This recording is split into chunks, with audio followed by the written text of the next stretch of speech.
ሰላም ጤና ይስጥልን ተመልካቾቻችን ከአንከር ሚዲያ ዝግጅት ክፍል ያክብሮ ሰላምታችንን እናቀርባለን ዜናዎችን ይዤ መጥቻለሁ መሳይ መኮንን ነኝ የአብይ አህመድ አገዛዝ ለቱርክ የባቡር ኩባንያ የ1 ቢሊዮን ዶላር ካሳ እንዲከፍል ተወሰነበት ለአንድ ዓመት በእንግሊዙ ከፍተኛ ፍርድ ቤት ሲካሄድ የቆየው ችሎት በአብይ አህመድ አገዛዝ ተሸናፊነት መጠናቀቁን የአንከር ሚዲያ ምንጮች ካደረሱን መረጃ ለማወቅ ተችሏል የቱርኩ ያፒ ማርኬዚ የተሰኘም የባቡር ኩባንያ ከአዋሽ ወልዲያ ሐራ ገበያ የሚዘረጋውን የባቡር መስመር ግንባታ ለማከናወን ከኢትዮጵያ የምድር ባቡር ድርጅት ጋር የ1.7 ቢሊዮን ዶላር ስምምነት ፈጽሞ ወደ ስራው መግባቱ የሚታወቅ ነው ይሁንና በትግራይ ለሁለት ዓመታት በተካሄደው ጦርነት ምክንያት የቱርኩ ኩባንያ ስራውን ማከናወን ባለመቻሉ ግንባታውን አቋርጦ ከሀገር መውጣቱ ይታወሳል በዚህም የተነሳ ኩባንያው ለኪሳራ መዳረጉን ጠቅሶ የአብይ አህመድ አገዛዝ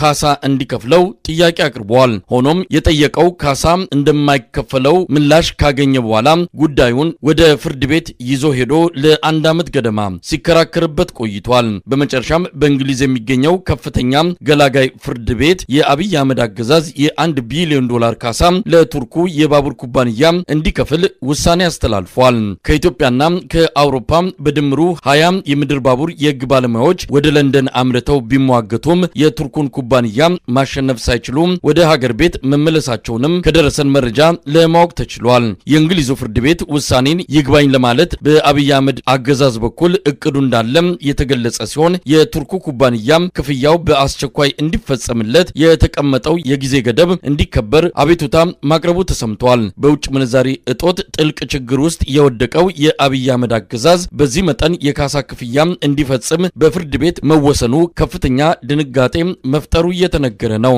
ለልማት ተነሺዎች የሚከፍለው ገንዘብ የለኝም የሚል መግለጫ በአገዛዙ በኩል በተሰጠ በዚህ ሰሞን የ1 ቢሊዮን ዶላር ካሳ እንዲከፍል በፍርድ ቤት ውሳኔ መተላለፉ ከፍተኛ አጣብቂኝ ውስጥ አገዛዙን እንዲገባ ያደርጓል ተብሎ ይጠበቃል ከቱርክ ጋር የተፈጠረው ዲፕሎማሲያዊ መሻከር ለአብይ አህመድ በርካታ ጉዳቶችን እንዳመጣበትም ለጉዳዩ ቅርበት ያላቸው ወገኖች ይገልጻሉ አብይ አህመድ ከሶማሌላንድ ጋር የተፈራረመው የመግባቢያ ሰነድ ስምምነት ከቱርክ ጋር የነበረውን ወዳጅነት እንዳሳጣው የሚገልጹት የዲፕሎማቲክ ማህበረሰብ አባላት ቱርክ በኩባንያው በኩል ክስ እንዲመሰረት ያደረገችበት የእጅ አዙር ብቀላ ሊሆን እንደሚችልም ተመልክቷል ለንደን ላይ በተላለፈው የ1 ቢሊዮን ዶላር የካሳ ክፍያ ውሳኔን በተመለከተ ከአብይ አህመድ አገዛዝ በኩል እስካሁን የተሰጠ መግለጫ የለም እንግዲህ የነጻነት ተጋድሎ በአጠቃላይ በተለይ ባለፉት የተወሰኑ ቀናት ሳምንታት በተወሰነ ደረጃ ጋብ ብሎ ያለ ቢሆንም ግን አሁንም ተጠናክሮ እንዳለ ነው በተለይ ሰሜን ሸዋ አካባቢ ያለው ሁኔታ በተለየ መልኩ ይነሳል አገዛዙም በለስ ቀናኝ የፋኖ አንድ አመራርን ገደልኩ የሚል መረጃም አውጥቷል የድል የጠማው እንደሆነ የሚያሳብቅ ዜና ነው ያወጣውና ስለ ግለሰቡ እውነት ለመናገር ከትግሉ ጋር ቅርበት ላላቸው ሰዎችም እንግዳ የሆነ ነገር ነው የተሰማውና ሰሜን ሸዋ ያለው ሁኔታስ ምንድነው በየትኛውም አካባቢ በታየ የፋኖ ኃይሎች በተጠናከረ ሁኔታ ጥቃት እየሰነዘሩ ነው ምናልባትም ቀዝቀዝ ያለ ቢመስለንም ስልታቸውን ነው የቀየሩት ስልታዊ በሆነ መልኩ ሰራዊቱን ከካምቡ ያስከዳሉ ተዘናግተው ባሉበት ሰዓት ያጠቋቸዋል ለምሳሌ መሳይ ወደዛ ከመሄድ በፊት በጨንጮቅ አካባቢ ወይንም ምዕራብ ጎንደር ተብሎ በሚጠቀሰው አካባቢ ጨንጮቅና ዳንጉራ የምትባል ከተማ አለች ከታች አርማጭሆ ከሳንጃ ከላይ አርማጭሆ ተነስቶ የሄደው ኃይል የመከላከያ ኃይል ዳንጉራ አካባቢ ጉዳት ደርሶበታል ይሄ በብዙ ዜናዎች ያልተነገረ ዜና ነው ከትናንት ወዲያ ሰፊ የሆነ ምናልባትም የሁለት ቀን ሙሉ ጦርነት የተደረገው ጥቃት ደርሶበታል መከላከያው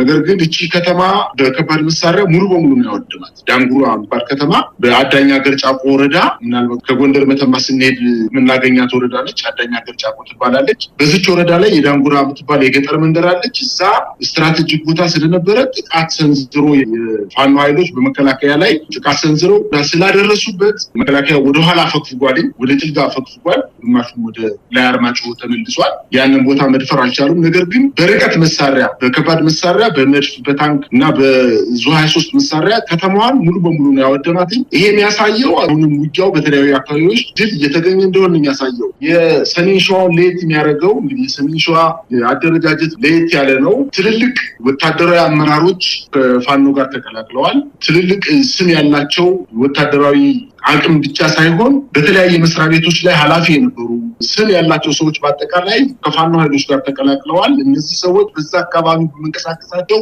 የአካባቢውን ወጣቶች ሙሉ በሙሉ ወደ ፋኖ እንዲሄድ አድርገው እና የዛን አካባቢ ትግል መምታት የሌሎችን አካባቢዎች ትግል ማኮሰስ ነው ብሎ በርካታ ሰራዊት በሄሊኮፕተር ቀኑ ሙሉ እያመላለሰ አልቻለም። ያንን ሰብሮ ማለፍ አልቻለም። እንግዲህ 15 ቀን ውጊያ አድርጎ ከከተማው መውጣት አልቻለም። ዞሮ እነሱ በሄዱበት ልክ ድል አልተገኘም። ምናልባትም ድል የጠማው ነው የሚባለው አንድ የፋኖ አመራር ተሰውቶ ሊሆን ይችላል። የወጣውን ሊሰዋ ነው። የአካባቢውን ብቻ ሳይሆን የአማራን ሕዝብ ትግል ወደፊት ፕሮግረስ እንዲያደርግ ለማድረግ ነው የወጣው። መስዋዕትነት ከፍሎ ሊሆን ይችላል። ነገር ግን እነሱ በመቶ እጥፍ ተባዝቶ የተሰጣቸው 4 መኪና አስክሬን በአንድ ቀን በተደረገ ውጊያ 4 መኪና ሙሉ አስክሬን ጭነው መውጣት ማለት እንግዲህ የትኛው ሚዛን ላይ እንደሚደፋ ህብረተሰቡ መረዳት ይችላል። የሰሜን ሸዋ ትግል ምንም አይነት ውጤት ሊያገኝ አልቻለም። መከላከያው ይሄን ያለው እንግዲህ አሁን ባለው ሁኔታ የተለያዩ ጥቃቶችን በአገዛዙ እየተፈጸሙ ነው። የቅርብ ጊዜውን የምዕራዊን ጥቃት እናስታውሳለን። እንደው ስለ ምዕራዊ ምን አለ ከዚህ ሁሉ በጣም ስሜት የሚነካ በጣም የሚያስደነግጥ አደጋ በኋላ ምዕራዊ እንዴት ነው እነዚህን ያለፉትን 3-4 ቀናት የቆየችው? እንግዲህ የምዕራዊ ከተማ ከዚህ በፊት ለበርካታ ቀናት መከላከያውን በተለያየ መልኩ እያደቡ በድንገቴ ጥቃት እየሰነዘሩ እዛ ከተማ ላይ ያለውን የወታደራዊ ካምፕ ለረጅም ጊዜ መተውት እየተመናመነ ሰራዊቱን እየከዳ የነበረበት ወቅት ነው። ብስጭት ላይ ነበረ መከላከያ ሰራዊቱ። ከፍተኛ ብስጭቱ ላይ ተስፋ መቁረጥ ላይ ነው የነበረው። የዛን ቀን እንግዲህ የፋኖ ኃይሎች በድንገት ሂደው የሚሊሻ ካምፑና የመከላከያ ካምፑን በጋራ አጥቅተው ለግማሽ ቀን የሚሆን ከተማዋን ተቆጣጥረው ነበረ። ያንን የተቆጣጠሩትን ከተማ ከርቀት ሆኖ ከባህር ዳር የመጣው የመከላከያ ኃይል በከባድ መሳሪያ ሲደበድብ ህዝባችን ከሚሞት ንብረቱ ከሚወድም ህዝባችንን ከምናስጨንቅ ብለው ከከተማዋ ዞር ብለዋል። ነገር ግን ገብተው ከተማዋ ላይ የፈጸሙት ወንጀል ምናልባትም በኢትዮጵያ ታሪክ የመጀመሪያው ነው ማለት ይቻላል። ምንም አይነት ሲቪሊያን ብቻ በነበሩበት ውጊያ ባልተደረገበት የፋኖ ኃይሎች ከከተማው ወጣው ከሄዱ በኋላ የመጣው የመከላከያ ሰራዊት በቀን የፈጸመበት እንዲያውም አንዳንዶቹን በመናኸሪያ ውስጥ 13 የመናኸሪያ ሰራተኞች የቀን ሰራተኞች መኪና ሞላ ጎደለ ብለው ከሚኒባስ 5 ብርና 10 ብር የሚቀበሉ ወጣቶች በአንድ ላይ ቁርስ በሚበሉበት ሰዓት ከመናኸሪያ በረንዳ ላይ ሰብስቦ አስፋልት ላይ ወስዶ ነው የረሸናቸው። በብዙ ሚዲያዎች እንደተነገረው በአንተም በራስ ሚዲያ እንደተነገረው አባት ህፃኑን ታቅፎ በረንዳ ላይ በተቀመጠበት ምንም አይነት ውጊያ እየተደረገ ባልነበረበት ሰዓት ልጁን አስፈንጥረው ትተው ለእናትየዋ ሰጠው ከሚስቱና ከልጁ ፊት ሰውየውን የረሸኑ። በጣም ከባድ ወንጀል ነው የተፈጸመው። ምናልባትም ይሄ ነገር ለዘመናት ሊረሳ የሚችል ነገር አይደለም። አሁን የመከላከያ ሰራዊቱ በየመንደሩ እየገባ ሆቴሎች እንዲከፍቱ ሱቆች እንዲከፍቱ እያደረገ ነው። ሀዘን ላይ ብቻ ሳይሆን ጭንቀትን ላይ ያለው ነገር ግን ወጣቱ ከከተማ ወጥቷል። ፋኖ ጋር ሄዶ ተቀላቅሏል። መንግስት ዜጎቻችን እንደ ውሻ መንገድ ላይ በመገደላቸው ብናዝንም ነገር ግን የመራይ ወጣት አሁን ዛሬ ከሴትና ከሽማግሌዎች በከተማው አንድም ሰው የለም። አብዛኛው ቤቶች ተዘግተዋል። ምናልባት በጉልበት በረንዳ እየከፈቱ ሱቆችን በሰደፍ እየደበደቡ የተዘጉ ሱቆችን ለማስከፈት ጥረት እያደረጉ ነው። ነገር ግን ድባቡ የሞት ከተማ ተብሎ መጠቀስ ይቻላል። የመራይ ከተማ የሞት ከተማ ነች። ሰዎችን ቀብረዋል። ከአንድ ቀን ተኩል በኋላ አስክሬኖች መንገድ ላይ ወድቀው ከዋሉ በኋላ ቄሶች፣ የሃይማኖት አባቶች፣ ታላላቅ ሰዎች ወታደራዊ ካምፕ ሄደው ለምነው አስክሬኑ እንዲነሳ ተደርጓል። ነገር ግን በዛ አስክሬን በወደቀበት አካባቢ ሰው አይንቀሳቀስም። በተለይ እነዚህ 13 ወጣቶች ልጆች ከ16 ጀምሮ እስከ 25 አካባቢ እድሜ የሚሆናቸው ወጣቶች በከተማው ላይ በአንድ ቦታ ላይ የተረሸኑበት አካባቢ ሰው ዞር ብሎ ማየት እንኳን የፈራበት ሁኔታ ነው ያለው። ከተማዋ በጣም ጸጥ ረጭ ብላ ነው ያለችው። ከቤተክርስቲያን ውጭ ሌላ ቦታ አይኬድም። ሴቶችና አረጋውያን የሃይማኖት አባቶች ብቻ ናቸው በከተማው እየተንቀሳቀሱ ያሉት። ወጣቱ ከከተማው ወጥቷል። ምናልባትም ፋኖን ተቀላቅሏል የሚል እምነት ነው ያለ። እንግዲህ ሌላው ሰሞኑንም ስንከታተል የነበረው አለ የአብይ አህመድ ኮማንዶዎች ጭምር አገዛዙን በመለየት ፋኖን የተቀላቀሉበትን ሁኔታም ሰሞኑን ካስተዋልናቸው ክስተቶች አንዱ ነው። በርካታ የሰራዊቱ አባላት በከፍተኛ ቁጥር ወደ ፋኖ እየመጡ ነው የሚገኙት። በዚህ አንጻር ምንድነው ያለው ሁኔታ? እንግዲህ በበርካታ ክልሉ ከተሞች ላይ ከወትሮ በተለየ ሁኔታ ምናልባት ከዚህ በፊት 2 3 4 5 ወታደሮች ከመከላከያ እየከዱ ወደ ፋኖ እየተቀላቀሉ ነው የሚገኙት። ነገር ግን በሰሞኑ በዚህ 10 ቀን 15 ቀን ውስጥ መከላከያው በጣም ተስፋ ስለቆረጠ በዚህ አይነት አካሄድ ራሱን እየበደለ እንደሆነ ስለገባው የመንግስት ወታደራዊ አዛዦችን በወታደሩ ላይ ከፍተኛ ግፍ እየፈጸሙ ስለሆነ በአንዳንድ ቦታዎችም ላይ ገና ትከዳላችሁ ግዳጃችሁን በአግባቡ አትፈጽሙም በማለት ወታደሮችን እየረሸኗቸው አንዳንዶችም በፋኖ ኃይሎች የተረፉበት ሁኔታ ነው ያለው። ከደብረ ታቦር ከታች ጋይንት ወደ ላይ ጋይንት እንቅስቃሴ ሲያደርግ የመከላከያ ሰራዊት ፋኖ አስቆሞ ውጊያ ገጥሞ የማረካቸው የመከላከያ ሰራዊት አባላት 7ቱ ሊረሸኑ ሊትከዱ ናቸው ተብሎ ሊረሸኑ ነው መከላከያ ሰራዊት ናቸው። ይህን በስማ በለው እያንዳንዱ የጦር ካምፕ ላይ ወታደሩ እየደረሰው ስለሆነ እየከዳ ይገኛል። የመከላከያ ሰራዊት ብቻ ሳይሆን ከትናንት በፊት ማለትም ሰኞ ዕለት በምስራቅ ጎጃም ሉማሜ የሚባል ከተማ ጥግ ላይ ሚሊሻ ማሰልጠኛ ካምፕ አለ።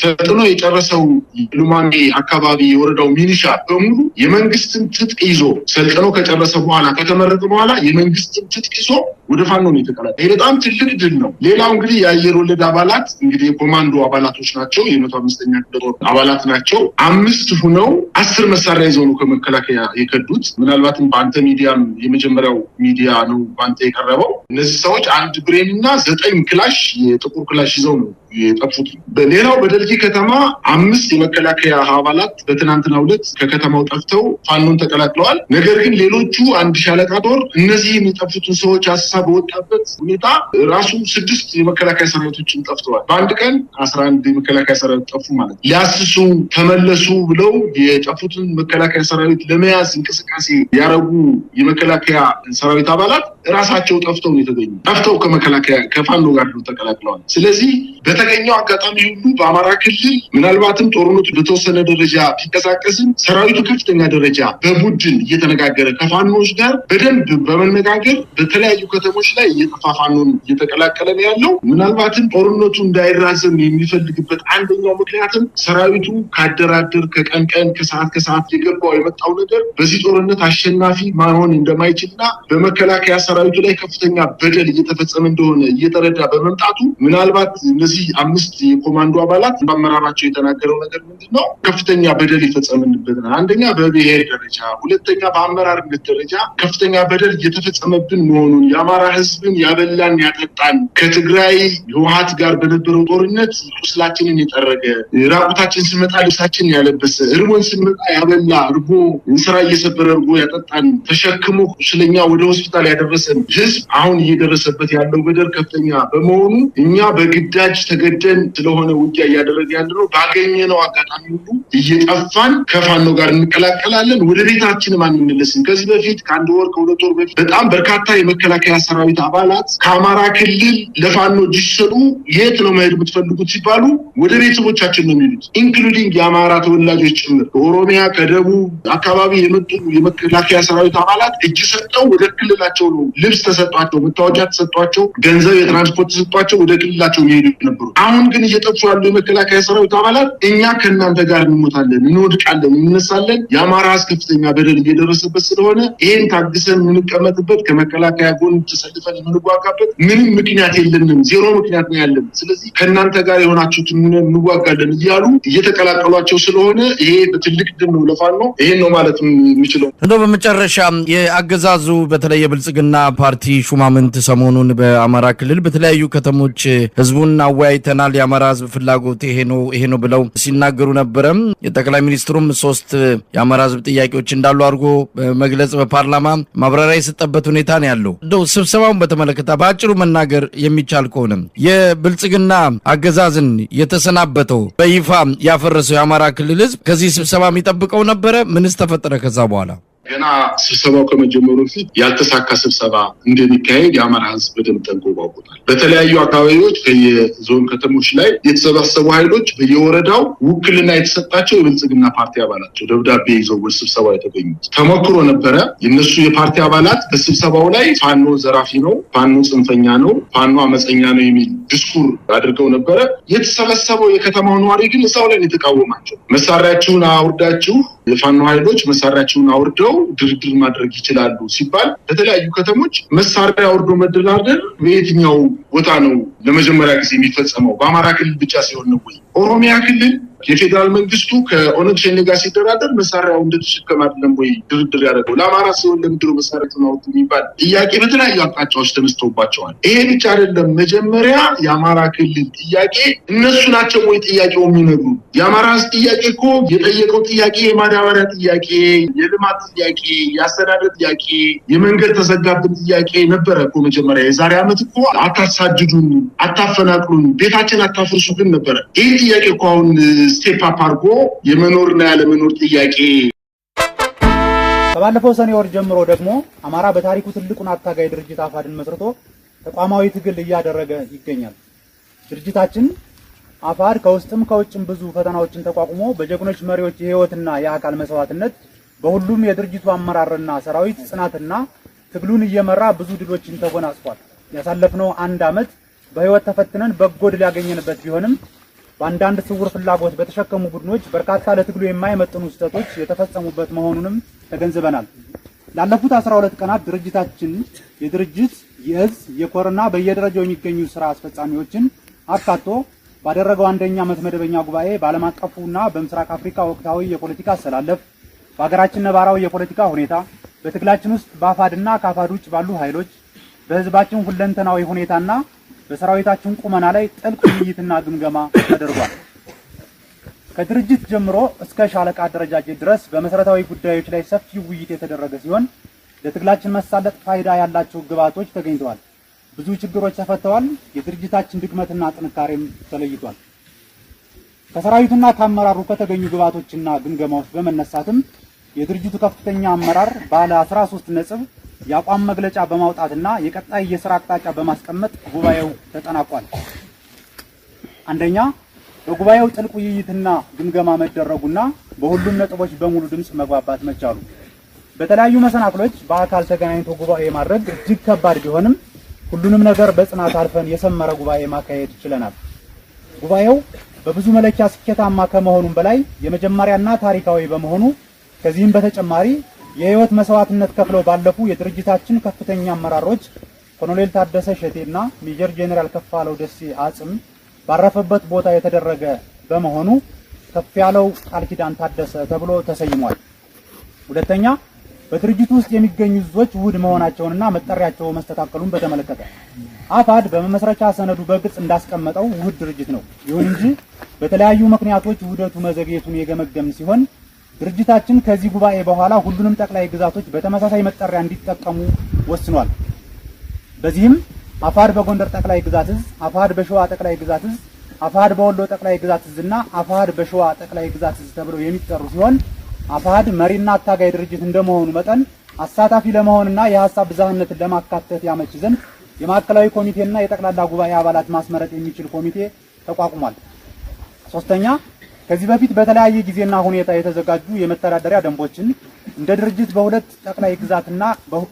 በሁሉም ጠቅላይ ግዛትና የድርጅት እርከን ተፈጻሚ በሚሆኑበት ደረጃ በድርጅት ከፍተኛ አመራሮችና በየደረጃው በሚገኙ አመራሮች ፊት ቀርበው ጸድቀዋል። በዚህም የሰራዊት መተዳደሪያ ህገ ደንብ፣ የማዕረግ አጠቃቀም፣ የጠበቃ ፕሮቶኮል፣ የኃላፊነት ሁኔታና ሌሎችም አጫጭር ህጎችን ያካተተ የውስጥ ደንብና መመሪያ ጸድቋል። አራተኛ፣ ወቅቱ ክረምት እንደመሆኑ መጠን የረጅም በጋ ቅድመ ዝግጅት ወደ ተግባር የሚለወጥበት ጊዜ ላይ እንገኛለን። በመሆኑም በሚስጥር የሚያዙ የክረምት ስራዎችና ወታደራዊ እቅዶች በድርጅቱ ከፍተኛ አመራር ውይይት ተደርጎባቸው ወደ ስራ የሚገባባቸው የትግበራ አቅጣጫ ተቀምጧል። አምስተኛ፣ የአማራ ፋኖ አንድ ወጥ አደረጃጀት እንዲኖረው ከማድረግ አኳያ በዚህ ጉዳይ ላይ በተደጋጋሚ ጥረት ማድረጋችን የሚታወቅ ነው። ይሁን እንጂ አማራዊ አንድነት በሚጠበቀው ልክ መጥቷል ብለን አናምንም። ለትግላችን መጓተት አንደኛው ምክንያት መሆኑንም እንረዳለን። ስለሆነም ከአፋድ ውጭ ያሉ የፋኖ ኃይሎች በየትኛውም ሁኔታ ለአንድነት ከመጡ የተለየ ህዝባችን የሚጎዳ ርዕዮተ ዓለም ከሌላቸው በቀር ድርጅታችን በሩ ክፍት ነው። አፋድ በሁሉም እዞች ተሳትፎና ውሳኔ ከተመሰረተ በኋላ በመጨረሻ ሰዓት ብዙም ውሃ በማያነሱ ምክንያቶች ከድርጅቱ የወጡ መሪዎችን በተደጋጋሚ ወደ ድርጅታቸው እንዲመጡ ጥሪ አድርጓል።